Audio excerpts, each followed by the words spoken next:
Forgers, kembali lagi di Ibadah for God Generation. Nah, teman-teman pasti udah kangen kan sama ibadah di 4G. Mari kita mempersiapkan hati, kita berdoa bersama-sama sebelum kita beribadah bersama-sama dan memuji Tuhan. Mari kita bersatu dalam doa. Tuhan Yesus, terima kasih untuk hari ini Tuhan, Kau berikan kami kesempatan untuk kami boleh beribadah walaupun secara online Tuhan, tetapi kami percaya Tuhan, ketika kami sungguh-sungguh Kau akan datang Tuhan, Kau akan ada di tengah-tengah kami Tuhan, Roh Kudus-Mu ada ketika kami beribadah. Bapa dalam surga, berkati ibadah kami, mulai dari kami memuji Engkau hingga kami nanti mendengarkan firman-Mu. Semoga Tuhan ibadah kami Tuhan boleh berjalan dengan baik Tuhan, dan kami boleh terberkati melalui ibadah ini. Terima kasih Tuhan, terima kasih Yesus. Hanya di dalam nama-Mu kami berdoa dan mengucap syukur. Haleluya, amin. Selamat beribadah. Shalom Forgers. Puji nama Tuhan, pada saat sore hari ini kita bisa kembali berkumpul sekalipun melalui online. Mari teman-teman, kita mau satukan hati kita mau nyatakan kerinduan hati kita, dan kita mau nyatakan kepada Bapa betapa kami mengagumi Tuhan kasih-Mu dalam kehidupan kami. Sebab kasih-Mu Tuhan tiada duanya dalam setiap kehidupan kami.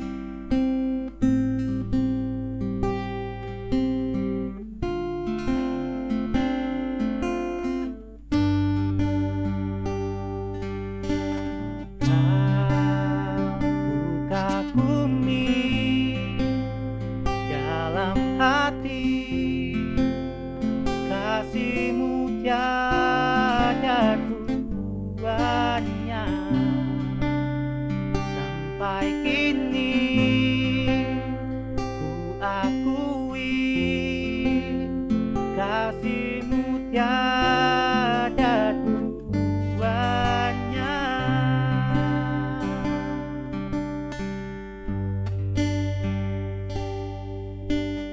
Belum pernah ada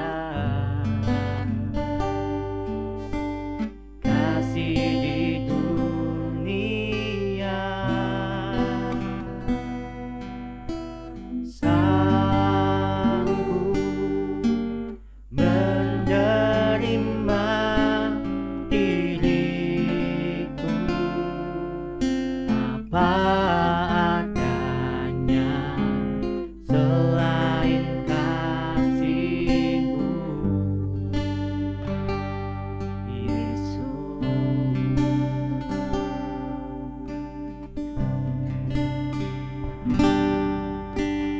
Sungguh tiada lagi kasih seperti ini, sanggup mengubahkan hidupku menjadi baru selain kasih-Mu, Yesus.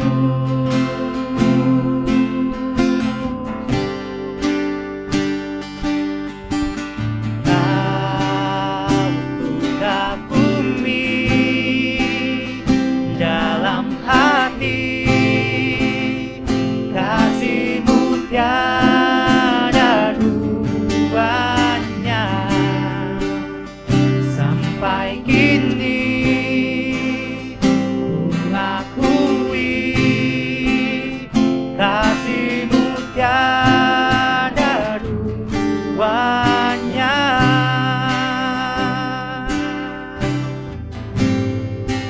Sama-sama katakan, sungguh tiada lagi kasih seperti ini, yang sanggup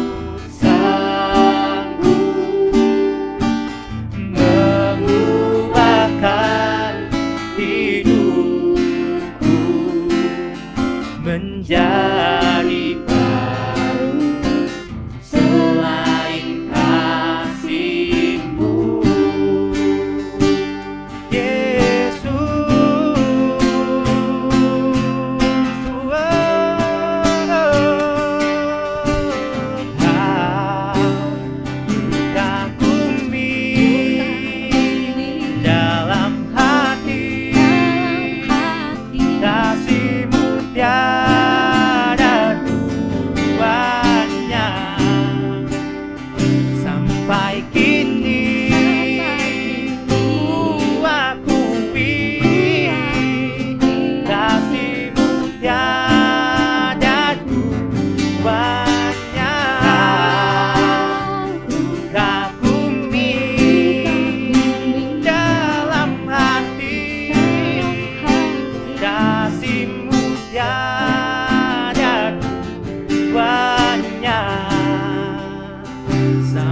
Baik ini ku akui, kasih-Mu tiada duanya, kasih-Mu tiada duanya.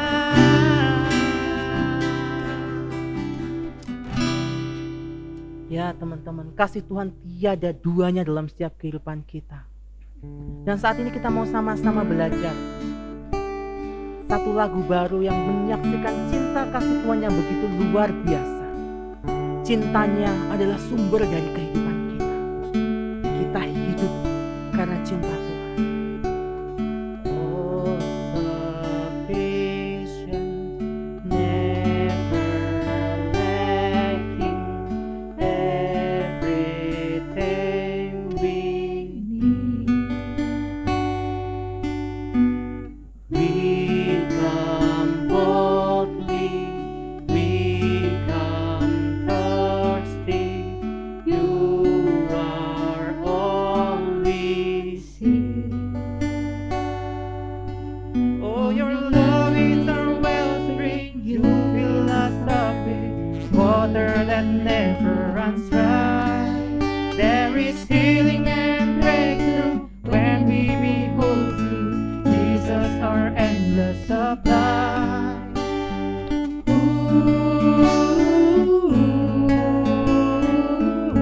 You're all we're after.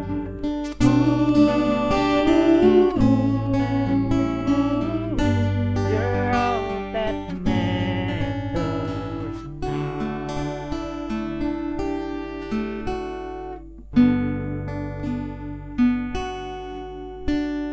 Oh, consuming, overflowing, come wash over us. You take weakness and redeem it, water your enough. Oh, your love is our wellspring, you fill us up with water that never runs dry. There is healing and breakthrough when we behold you, Jesus, our endless supply.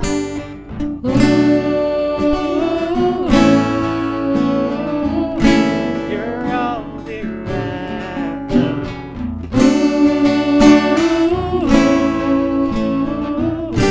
You're all that matters now.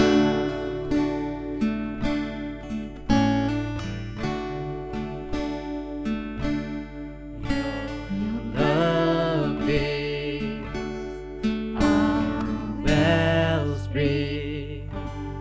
You never will run dry.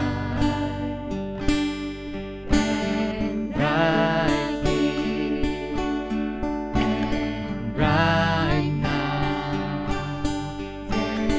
there's resurrecting life. Your love is our wellspring. You never will run dry.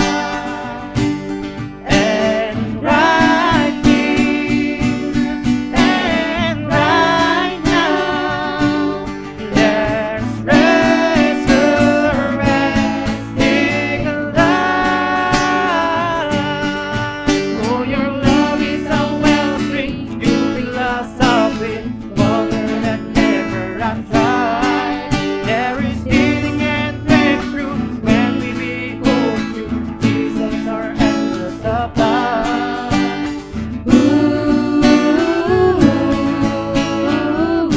You're all we're after.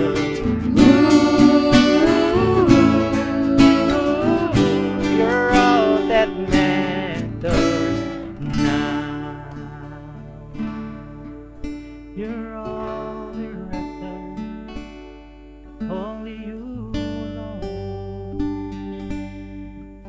Ya Tuhan, Engkaulah Tuhan, sumber dari kekuatan kami.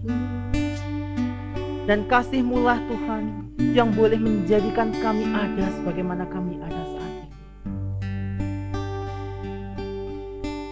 Kami bersyukur buat kasih-Mu.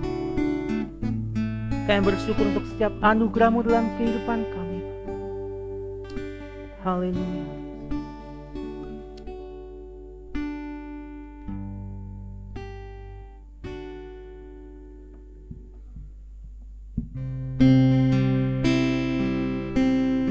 Dan saat ini sebelum kita mendengarkan kebenaran firman Tuhan, mari kita sama-sama merenungkan betapa berharganya kasih Tuhan itu dalam kehidupan kita. Kasih-Nya tiada ternilai dalam kehidupan kita. Dan biarlah ini yang boleh menguatkan kita untuk kita hidup menjalani kehidupan kita. Sama-sama katakan, hatimu terukir namaku di matamu, terlukis wajahmu, bukan karena kuat kataku, namun hanya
Ajaibnya kasih-Mu, betapa besar anugerah-Mu dalam kehidupan kami.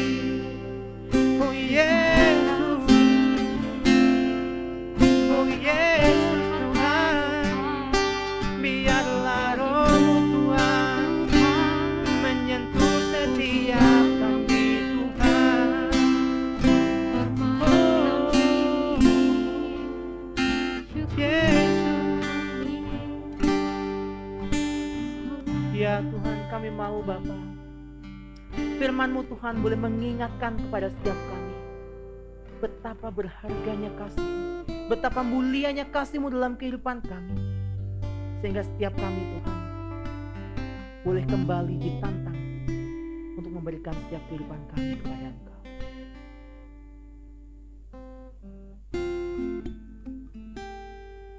Kami siap mendengarkan firman-Mu Bapa.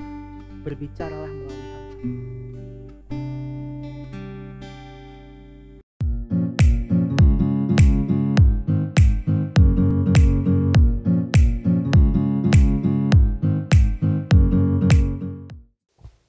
Shalom Forgiers, mengucap syukur hari ini kita boleh kembali beribadah bersama walaupun secara online. Mari sebelum kita merenungkan kebenaran firman Tuhan, kita berdoa. Tuhan Yesus, mengucap syukur untuk kesempatan kami boleh kembali merenungkan kebenaran firman Tuhan. Biarlah Roh Kudus memenuhi hati kami sehingga kami boleh memahami kebenaran-Mu hari ini. Dan biarlah kami boleh melakukannya dan hidup di dalam iman dan kesetiaan hanya kepada Tuhan. Kami menyerahkan pemberitaan firman Tuhan ini dari awal, pertengahan, hingga akhir. Hanya di dalam nama Tuhan Yesus kami sudah berdoa dan mengucap syukur. Amin. Mari kita buka Alkitab kita di dalam kitab Hosea, pasalnya yang ke-11 ayat 1 hingga ayat yang ke-4. Hosea, pasal yang ke-11 ayat 1 hingga ayatnya yang ke-4. Saya akan bacakan untuk kita semua. Ketika Israel masih muda, kukasihi dia, dan dari Mesir kupanggil anakku itu. Makin kupanggil mereka, makin pergi mereka itu dari hadapanku. Mereka mempersembahkan korban kepada para Baal dan membakar korban kepada patung-patung. Padahal akulah yang mengajar Efraim berjalan dan mengangkat mereka di tanganku. Tetapi mereka tidak mau insaf bahwa aku menyembuhkan mereka. Aku menarik mereka dengan tali kesetiaan dengan ikatan kasih. Bagi mereka, aku seperti orang yang mengangkat kuk dari tulang rahang mereka. Aku membungkuk kepada mereka untuk memberi mereka makan. Demikian firman Tuhan. Teman-teman yang dikasihi Tuhan, saya berharap kita boleh terus mengikuti Bible Challenge yang diberikan setiap hari. Mari kita baca kitab Hosea ini secara utuh, agar kita tahu dengan tepat apa pesan Tuhan yang ingin disampaikan melalui kitab ini. Mungkin saja ketika kita membaca kitab ini, kita muncul pertanyaan dalam benak kita. Mengapa Tuhan menghukum bangsa Israel? Kalau Tuhan adalah kasih, mengapa Ia menghukum mereka? Apakah kesabaran Tuhan sudah habis sehingga akhirnya Tuhan menghukum mereka? Jangan salah paham dulu. Mari kita renungkan kebenaran firman Tuhan pada hari ini. Setelah kerajaan Israel terpecah menjadi dua, yaitu kerajaan Israel Utara dan Israel Selatan, Tuhan senantiasa mengirimkan nabi-nabinya untuk menjadi juru bicaranya. Dan pada masa pemerintahan Raja Yerobeam II, saat kerajaan Israel mencapai puncak kejayaannya, mereka meninggalkan Tuhan. Mereka meninggalkan Tuhan dengan menyembah Baal, dengan menyembah dewa-dewa orang Kanaan. Dan mereka hidup di dalam kerusakan moral. Di masa itulah Tuhan mengirim Nabi Hosea untuk menyatakan penghakiman atas umatnya yang serong hati. Penghakiman itu dinyatakan nantinya dengan membuang bangsa ini, membuang bangsa kerajaan Israel Utara ini ke negeri Asyur. Lalu pertanyaannya, apakah hal ini menyatakan bahwa Tuhan tidak mengasihi mereka? Mari kita melihat kebenaran firman Tuhan. Pada ayat yang pertama dikatakan bahwa ketika Israel masih muda, kukasihi dia, dan dari Mesir kupanggil anakku itu. Pada ayat 1 kita bisa melihat bagaimana Tuhan mengasihi mereka. Sejarah menyatakan bahwa Tuhan membebaskan nenek moyang mereka dari perbudakan di Mesir. Bahkan dikatakan Tuhan menyatakan bahwa Israel adalah anakku. Artinya, ketika Israel menjadi anak Tuhan, maka Tuhan menjadi bapa mereka. Ketika mereka tertindas di tanah Mesir, Tuhan menolong mereka. Tuhan membebaskan mereka dan menuntun mereka keluar dari perbudakan itu. Tuhan membawa mereka keluar dari Mesir karena Tuhan begitu cinta kepada anaknya. Kemudian Tuhan membuat perjanjian kasih setia di antara mereka. Tuhan menjadi Allah mereka dan umat Israel menjadi umatnya. Dan di dalam perjanjian ini, kalau kita lihat di dalam kitab Keluaran, pasal 19 dan 20, Tuhan meminta Israel untuk taat kepadanya. Ketaatan yang Tuhan minta bukan ketaatan yang semena-mena. Ketaatan yang Tuhan minta karena memang Tuhan sudah menolong mereka. Tuhan sudah mengangkat mereka menjadi anaknya. Tuhan sudah membebaskan mereka dari perbudakan di Mesir. Sehingga Tuhan meminta mereka untuk hidup taat kepada Tuhan. Ayat ini menunjukkan bagaimana betapa Tuhan yang adalah Bapa bagi bangsa Israel. Di dalam kasih-Nya selalu peduli terhadap Israel. Namun Israel tidak pernah mempedulikan Tuhan. Mereka gagal mengenal Tuhan yang sudah memelihara mereka dan mendidik mereka dengan kasih setianya. Pada ayat yang kedua, dikatakan bahwa makin kupanggil mereka, makin pergi mereka itu dari hadapanku. Mereka mempersembahkan korban kepada para Baal. Di dalam kasih-Nya, Tuhan selalu memanggil Israel untuk datang kepadanya. Memanggil Israel untuk berbalik kepadanya. Tetapi yang kita lihat, Israel memberontak kepada Tuhan. Dan pemberontakan itu ditunjukkan dengan cara mereka menyembah menyembah Baal. Menyembah dewa-dewa bangsa Kanaan. Baal sendiri adalah dewa kesuburan bagi orang-orang Kanaan. Padahal nenek moyang mereka sudah berjanji di hadapan Tuhan bahwa mereka beserta segala keturunannya akan taat dan akan menyembah Tuhan saja. Kasih Tuhan yang begitu besar, mereka balas dengan pemberontakan kepada Tuhan. Mereka melanggar hukum Tuhan. Mereka menyembah patung. Mereka menyembah Allah lain. Bahkan nabi-nabi yang Tuhan kirim untuk menjadi juru bicaranya juga tidak mereka dengarkan. Melalui pernyataan ini, Tuhan mengatakan bahwa pemberontakan Israel bukan yang pertama, melainkan pemberontakan yang berkelanjutan. Yang terjadi ketika dimulai dari mereka keluar dari Mesir sampai saat itu. Hal ini dengan jelas menunjukkan penolakan Israel yang adalah anak Tuhan terhadap kasih Tuhan. Pada ayat 3 kita melihat, padahal akulah yang mengajar Efraim berjalan dan mengangkat mereka di tanganku. Tetapi mereka tidak mau insaf bahwa aku menyembuhkan mereka. Ini bentuk kasih Tuhan yang lain lagi. Efraim adalah salah satu suku di kerajaan Israel Utara. Namun panggilan Efraim di sini yang dimaksudkan adalah juga memanggil seluruh bangsa di kerajaan Israel Utara. Kasih Tuhan seperti kasih ayah kepada anaknya. Tuhan terus menolong mereka, bahkan menuntun mereka. Dimulai dari Mesir, di padang pasir, sampai keberadaan mereka pada masa itu. Tetapi sekali lagi, Israel memberontak melawan Tuhan. Mereka lupa Tuhan yang memulihkan dan menolong mereka saat mereka di padang gurun.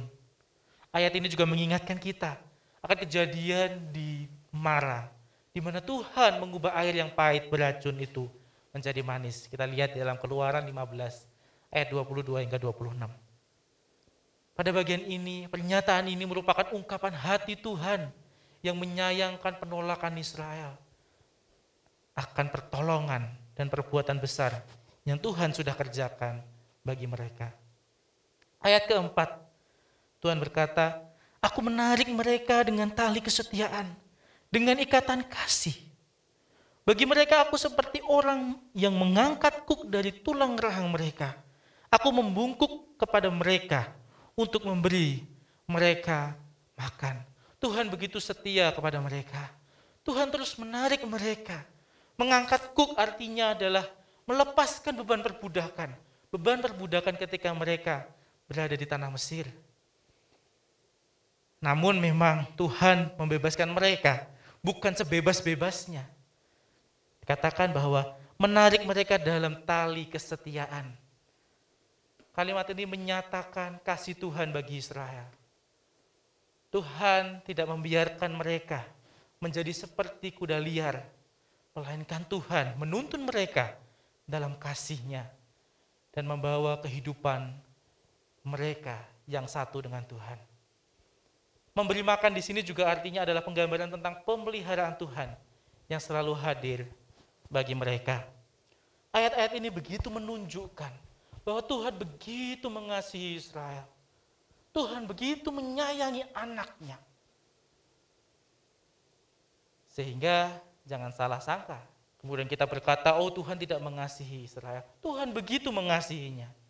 Lalu mungkin kita bertanya, kalau Tuhan mengasihi mereka, mengapa Tuhan menghukum mereka? Mari kita perhatikan beberapa hal ini. Yang pertama, kasih Tuhan kepada bangsa Israel adalah seperti kasih seorang bapa kepada anaknya. Seorang bapa yang mengasihi, bukankah ia akan menghukum anaknya ketika anaknya melakukan kesalahan? Ia tidak ingin anaknya jatuh terlalu dalam atau pergi terlalu jauh. Sehingga hukuman ini juga adalah bentuk kasih Tuhan. Dan bukan semata-mata penghukuman yang kejam. Yang kedua, Tuhan sudah menyatakan kasih yang luar biasa. Tuhan sudah mengingatkan dan terus memanggil mereka. Tetapi mereka tidak mau insaf. Bahkan pertobatan mereka hanya sementara. Padahal kita tahu Tuhan itu adalah kudus. Di dalam kekudusannya ada keadilan Tuhan. Ketika kita percaya Tuhan adalah adil, itu artinya kita percaya bahwa dosa itu harus dihukum. Kalau misalkan dosa tidak dihukum, artinya Tuhan sedang melawan naturnya. Padahal Tuhan tidak berkontradiksi dengan dirinya. Tapi yang perlu kita perhatikan bahwa penghukuman ini berbeda dengan penghukuman yang dimaksud oleh manusia. Penghukuman yang Tuhan lakukan tidak mengandung dosa, karena memang Tuhan kudus dan tidak berdosa. Sehingga itu berbeda dengan penghukuman yang manusia maksudkan. Karena penghukuman manusia sangat mungkin diliputi oleh dosa. Yang ketiga yang kita perlu perhatikan adalah penghukuman ini bermaksud menunjukkan kesalahan dan juga memurnikan umatnya. Sehingga setelah ada penghukuman ini, maka selalu ada janji dan pengharapan. Kita dapat melihatnya di ayat yang ke-9 sampai ayat yang ke-11. Tuhan tidak menghanguskan seluruh bangsa. Tuhan menjanjikan pemulihan pada waktu yang Tuhan tetapkan dalam kuasa-Nya. Teman-teman yang dikasihi Tuhan, dosa dan ketidaktaatan selalu membuat hubungan antara Tuhan dan manusia menjadi rusak. Mulai dari ketidaktaatan Adam dan Hawa, Israel, bahkan sampai ketidaktaatan manusia. Dan itu sampai saat ini merusak hubungan Tuhan dengan manusia. Tuhan tahu manusia selalu tidak mampu. Selalu tidak mampu untuk terus taat, bahkan hidup di dalam kekudusan. Sebagai Tuhan yang Maha Kasih, Ia tahu tidak ada cara lain untuk menyelesaikan masalah ini selain mengirimkan anaknya yang tunggal untuk berkorban dan mati di kayu salib. Kematian Tuhan Yesus di kayu salib merupakan puncak dari kasih dan keadilan Allah. Dosa dan pemberontakan manusia ditanggungkan kepada Tuhan Yesus. Bahkan ketika kita percaya kepadanya, maka dosa kita diampuni. Kita diangkat menjadi anaknya. Kita dibenarkan. Kita memiliki hubungan yang baik dengan Tuhan. Bahkan kita mendapatkan keselamatan. Yohanes 3 ayat 16 berkata, karena begitu besar kasih Allah akan dunia ini, sehingga Ia telah mengaruniakan anaknya yang tunggal, supaya setiap orang yang percaya kepadanya tidak binasa, melainkan beroleh hidup yang kekal. Inilah anugerah Tuhan yang begitu besar bagi kita. Ketika Tuhan Yesus mati, itu dibuat untuk memuaskan keadilan Allah yang menghukum dosa. Sehingga setiap kita yang percaya kepadanya tidak binasa dan dapat merasakan kasih Allah yang begitu luar biasa. Tuhan senantiasa menantikan kita untuk datang kepadanya. Sekalipun seringkali tidak setia, seringkali kita hidup dalam ketidaksetiaan. Apakah kita sadar akan hal ini? Lalu, apa respon kita? Apa respon kita setelah mendengar kebenaran firman Tuhan ini? Yang pertama, mari datang kepada Tuhan. Dia tidak pernah lelah untuk memanggil kita. Dia tidak pernah lelah untuk mengundang kita datang kepadanya. Dia selalu menanti kita dengan tangan yang terbuka. Bagi setiap kita yang belum pernah menerima Tuhan Yesus sebagai Tuhan dan Juru Selamat, mari inilah saatnya. Mari pahami kasih Allah yang begitu besar. Undang Dia sebagai Juru Selamat dan Tuhan satu-satunya di dalam kehidupan kita. Jangan ragu. Sekali lagi ketika kita menerimanya, kita menjadi anaknya, kita mendapat keselamatan, kita memperoleh penebusan dosa, dan kita dimampukan hidup dalam kebenaran. Tidak ada cara lain untuk mendapatkan semua ini. Dan tidak perlu penambahan-penambahan lain untuk mendapatkan ini. Karena hanya di dalam Yesus kita boleh mendapatkan semua anugerah itu. Mari terima Tuhan, terima Yesus sebagai Tuhan dan Juru Selamatmu secara pribadi. Bagi setiap kita yang merasa bahwa kehidupannya tidak layak di hadapan Tuhan, karena mungkin ada dosa yang pernah kita lakukan, yang membuat kita merasakan hal itu, jangan ragu datang kepadanya. Tidak ada dosa yang lebih besar yang tidak dapat diampuni.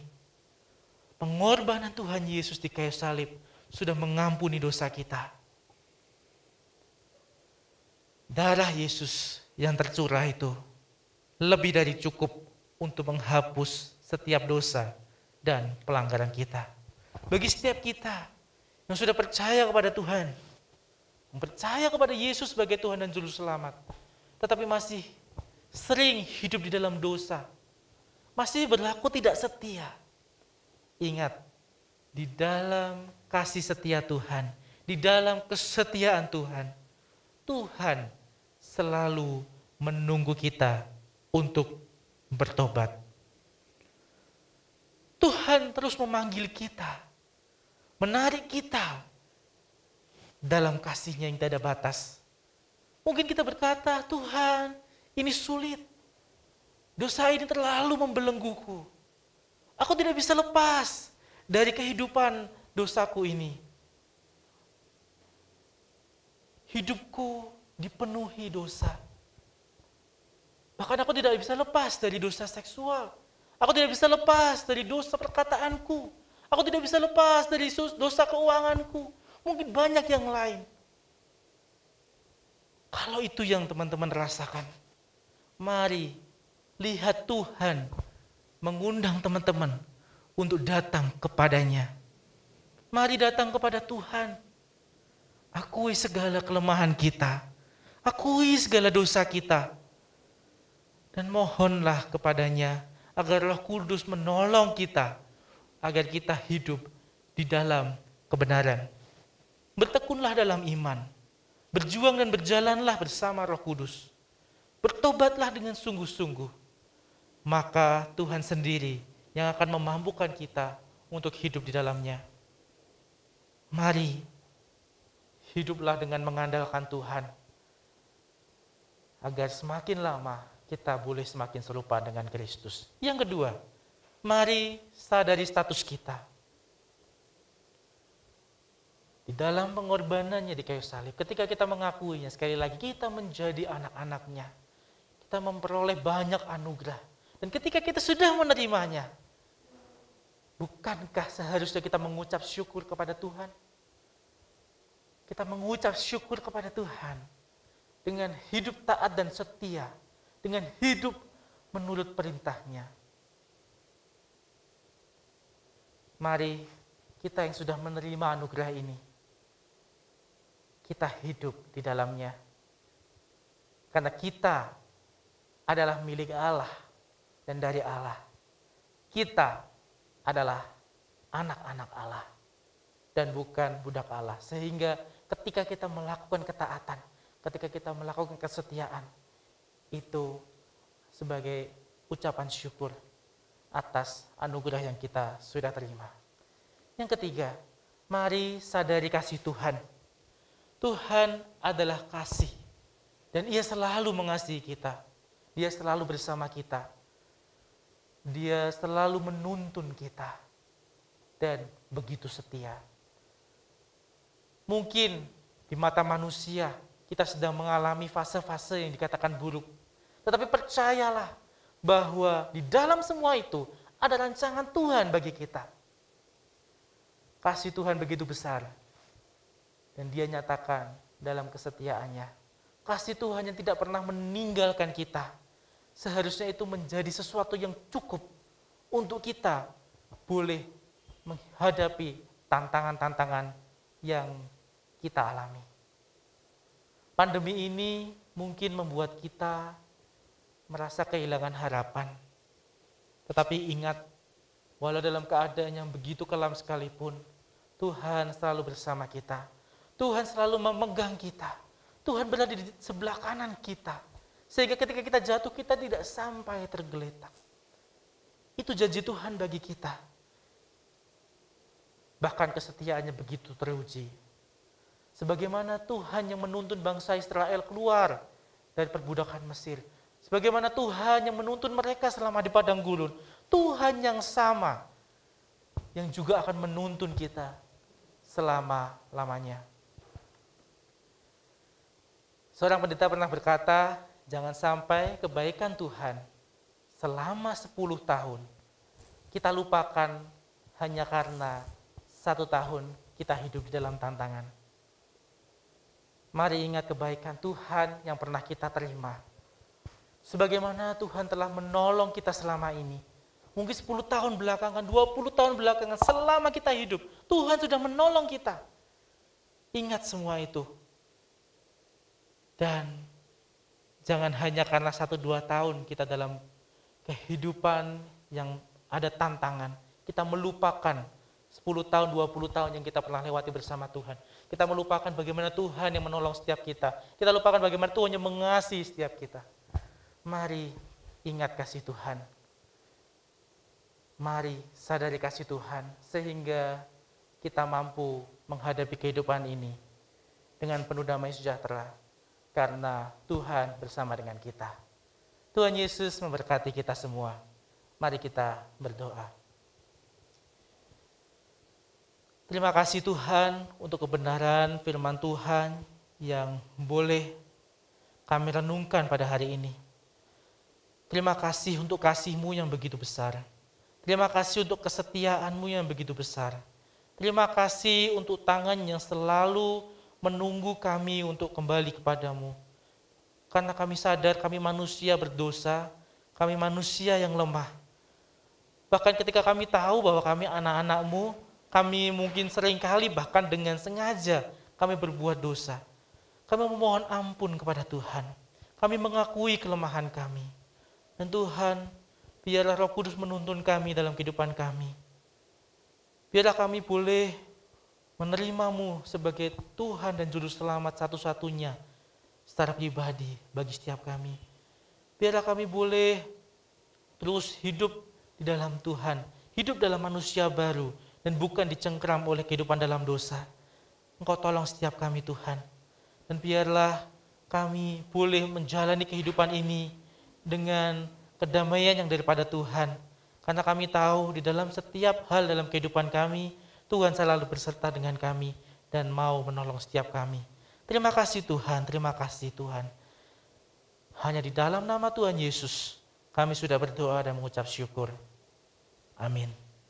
Tuhan Yesus memberkati.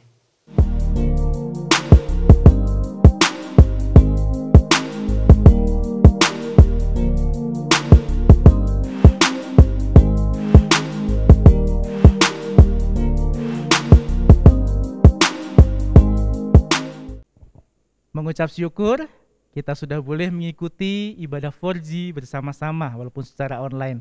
Mari sekali lagi kita berdoa untuk menutup ibadah kita pada hari ini. Mari kita berdoa.